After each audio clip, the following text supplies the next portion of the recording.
of all orchids. Ganyan kung ituring ang waling-waling. Isang uri ng orchid na dito lang sa Pilipinas likas na tumutubo. Pero dahil sa iba't ibang hamon ng kalikasan, ang mga waling-waling paunti na rin ng paunti. May report si Tina Panganiban Perez. Ito ang waling-waling, ang tinaguriang Queen of all orchids.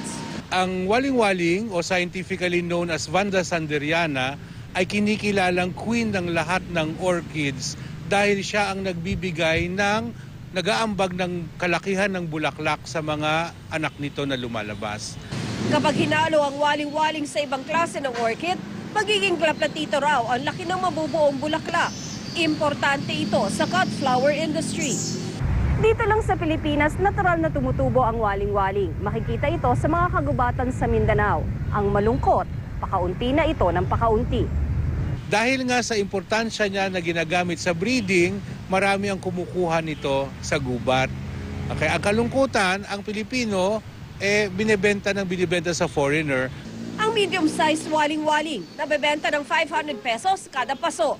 Ang first bloomer naman, 800 pesos. Sa mga foreigner, mas mahal daw ang benta. May teknolohiya raw ang mga ito para mas mabilis na maparami ang mga waling-waling. Sa kanila ibebenta pabalik sa Pilipinas. Pero dahil na rin sa iba't ibang hamon ng kalikasan, kumakaunti na ang mga waling-waling sa Pilipinas. Meron din tayong natural factors, di ba? Tulad ng mga pagbabagyo, ng pagbabaha, mga erosion na nakakasira. Kaya ang panawagan ng Philippine Orchid Society, alagaan at paramihin ang waling-waling na dapat daw ay kilalanin ng national flower. Bahagi yan ng ating kultura at ng ating heritage. It is part of our identity as a Filipino. Dapat siya talaga ang kinikilalang national flower at hindi ang sampagita. Dahil ang sampagita hindi naman galing sa Pilipinas. Pero ilan nga ba sa atin ang nakakaalam kung ano ang waling-waling? Alam niyo po ba kung ano yung waling-waling? Ay, hindi po. Hindi po. Alam ko. Ano po ang waling-waling? Yung orchids na maganda, yun. Okay.